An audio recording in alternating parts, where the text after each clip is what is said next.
Diego Ribas convocou uma coletiva, se é necessário ou não, não vou entrar no mérito, convocou uma coletiva e não surpreendeu ninguém ao informar que sai do Fla ao fim do ano. Deixou em dúvida se vai continuar no futebol.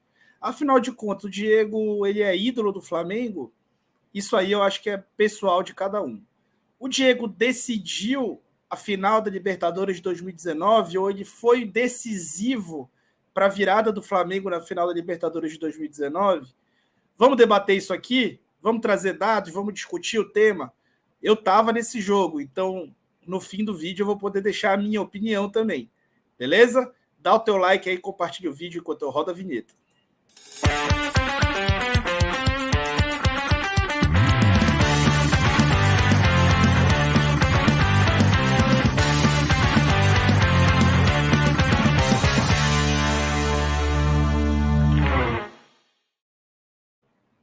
E aí, você torce para o Flamengo e curte tática?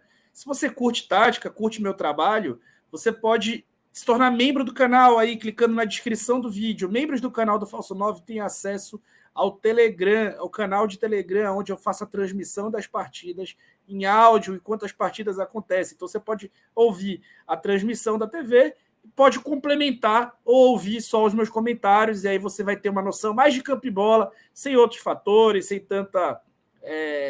tanto conversa de arbitragem, que é só se fala aí disso em transmissão, nada disso. Falar sobre futebol, bola em jogo, e o que é, e se teu time tá bem, se teu time tá precisando de algum aspecto tático, como o adversário tá tentando ganhar do teu time. Então, se quiser torcer pro Flamengo e quiser, eu fiz todas as transmissões dos todos os jogos do ano. Então, eu te convido, contribui para o meu trabalho e me ajuda aí clicando no link na descrição do vídeo. O valor é simbólico. Vamos para o vídeo? Bom, eu fui o felizardo, né? Eu tive a oportunidade, a honra, na verdade, e o privilégio de estar nesse jogo aí da virada, grande virada do Flamengo na final da Copa Libertadores da América contra o River Plate. Afinal de contas, o Diego decidiu aquela final, ele foi decisivo, ele foi o fator que fez o jogo mudar. Vamos explorar os dados para entender o que eles dizem para a gente? Vamos lá. Bom, vamos lembrar como aquele time jogava, né? Tem muita gente com saudade de ver isso aqui, né? Realmente é nostálgico. Diego Alves, Rafinha, Rodrigo Caio, Pablo Mari e Felipe Luiz. Uma dupla de volantes, Arão e Gerson, porém não era bem uma dupla, né? Eles jogavam muito diferente um do outro. Arrascaeta, Bruno Henrique, Gabriel e Everton Ribeiro. O que tinha na função do Gerson, né? E na função do Arão? Que inclusive depois o Rogério Ceni manteve de uma outra forma. O Ilharão, ele recuava e fazia a saída de 3 junto com o Rodrigo Caio e com o Pablo Mari. O Gerson, apesar de ser volante e marcar por dentro como um volante central, ele fazia o meia do time, né? Então ele avançava e ele era um homem à frente do Arão com a bola. Então ele era um cara que funcionava como meia já numa segunda fase de construção, o time avançando, ele era o meia central do time, né? Então ele era um volante sem bola, e com bola atacava também como volante, mas era ele o cara responsável pela condução, pela distribuição de jogo, já numa segunda fase de construção, já mais avançando, entrando no campo de ataque do adversário. Então essa era a função do Gerson, que depois o Diego entraria. Aqui, vamos entender como é que estava a posse de bola. O Diego entrou em campo aos 66 minutos de jogo, naquela final. A posse de bola, o Flamengo estava com 60% de posse e o River Plate 40%. Após a entrada dele, né, o Flamengo até o fim do jogo teve 63% de posse de bola naquele fragmento. Então o Flamengo aumentou o seu percentual de posse de bola após a entrada do Diego, tá? O que pode ser interpretado como um aumento do domínio.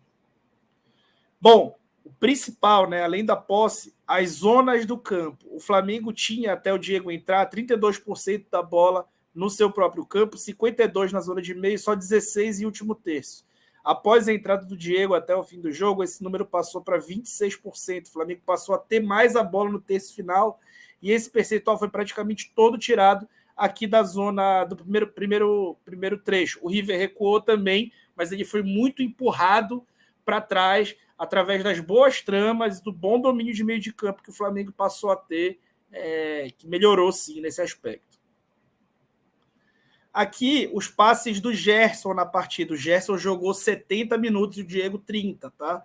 O Gerson deu 28 passes, que representaram 90% dos passes do time. O Diego deu 15 passes, que representaram 11% dos passes do time. Ou seja, o Diego mais participativo do que o Gerson com bola. Aqui os passes-chave, né? Antes do Diego entrar, o Flamengo tinha dado um passe-chave no jogo só, que é uma bola recuada, acho que do Arrascaeta, que disputa na pequena área, dá para o Everton Ribeiro, que finaliza um pouco fraco para a defesa do Armani, numa jogada que o Gabigol chega a finalizar e o Pinola tira em cima da linha. E depois da entrada do Diego, ou seja, só em 30 minutos, nos 30 minutos finais, o Flamengo deu 4 passes-chave, ou seja, o Flamengo estava muito mais produtivo ofensivamente. Esse lance aqui da foto, apesar de ter dado em gol, não foi considerado como um passe-chave, não. Tá? Passe-chave, isso não foi considerado como um passe-chave. Finalizações. Antes do Diego entrar, foram 4 finalizações, uma de muito, muito longe. Tá? Eu acho que eu me lembro, acho que foi do Bruno Henrique, inclusive, essa finalização de muito longe, no primeiro tempo. O restante, as outras 3 finalizações, 2 foram naquele lance que o Everton Ribeiro finaliza para a defesa do Armani, e uma outra foi fora da área, que eu não me lembro quem deu. Então o time finalizou 4 vezes antes do Diego entrar, em 70 minutos. Após a entrada do Diego, o Flamengo finalizou o mesmo número de vezes, 4 vezes, uma delas por ele mesmo, e finalizou inclusive na Lua. Aqui, foi mais ou menos daqui da meia-lua, e ele mirou na Lua, acertou o sol, foi realmente um chute muito ruim, mas ele participando, né? Ele é um cara participativo no ataque. Aqui as chances de gol. Né? O Flamengo tinha tido uma chance de gol, que foi justamente aquela com o Everton Ribeiro, até o Diego entrar. Após a entrada do Diego, que jogou 30 minutos só do jogo, o Flamengo teve 2 chances de gol, que foram os 2 gols que ele participa dos 2. Né? Aqui eu trouxe os dados de cada um, do Diego e do Gerson, tá? Para tentar mostrar se o time melhorou ou piorou com ele. Bom, o Stat, né, que é a ferramenta, né, que os clubes utilizam e que eu utilizo também para gerar esses dados, eles fizeram um ranqueamento, né? Eles fazem todos os jogos o Stat Index, que é um ranqueamento sobre o impacto de cada jogador na partida e o que cada jogador entrega em dados, tá? Isso é do Stat, não é meu. E segundo o Instat Index, o Diego foi o segundo melhor jogador em campo. Ele teria perdido somente para o Gabriel. A Conmebol elegeu Everton Ribeiro. A observação, ela também completa a análise. E o Instat só indexa os dados. Tá? Então a observação também completa a análise. O Gabigol não fez praticamente nada no jogo antes de fazer o primeiro gol, mas fez os 2 gols da vitória e foi o primeiro. O Diego foi logo atrás, só jogando 30 minutos. Tá? Então, proporcionalmente aí, para o Instat, o melhor em campo foi o Diego. Para o Instat, que é imparcial e só vê dados, não vê observação de jogo. Então, vamos lá. Com o Diego em campo, o XG, os gols esperados, era esperado 1,08 gols do Flamengo e com o Gerson 0,99.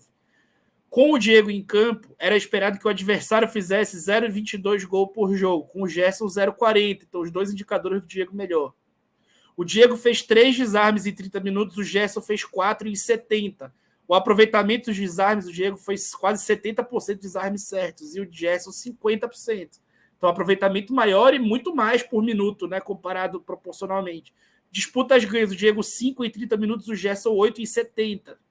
Dribles, o Diego 4 em 30 e o Gerson 6 em 70. O Gerson driblou melhor que o Diego, inclusive. 83% contra 75%. 2 ótimos aproveitamentos. O Gerson jogou bem, o Gerson não jogou mal. O Gerson jogou bem no jogo. Disputas na defesa, 67%. O Diego, 60% o Gerson. O Diego, 3 disputas em 30 minutos, o Gerson, 5 em 70. Disputas no ataque, o Diego, 4 em 30 minutos, o Gerson, 7 em 70. Aproveitamento parecido. Interceptações, o Gerson teve mais, 4 em 70 minutos, o Diego, 2 em 30. Uma das interceptações deu em gol, né?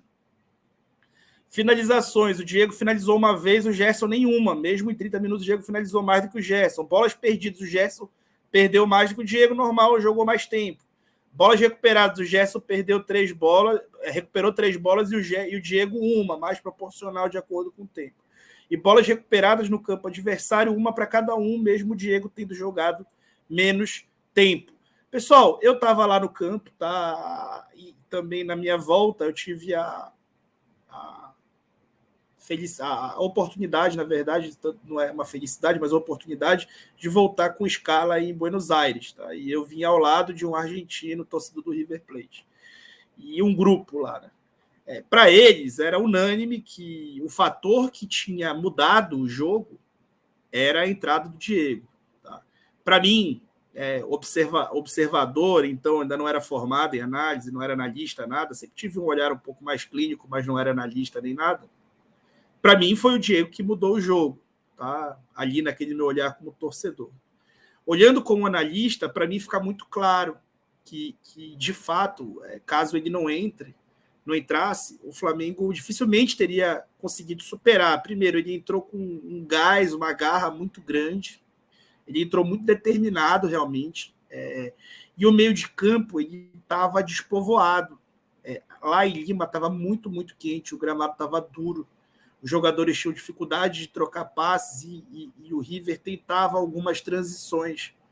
E ficava esse espaço no meio de campo. O Diego chegou dando enfiadas de bola para o Arrascaeta, para o Bruno Henrique, chegou conduzindo bola, colocando embaixo do braço, e isso fez muita diferença para o time que estava precisando de alguém para fazer isso. O Everton estava fazendo isso até o Diego entrar, o Everton fez uma boa partida também, mas quando o Diego entrou, isso foi realmente mais intensificado.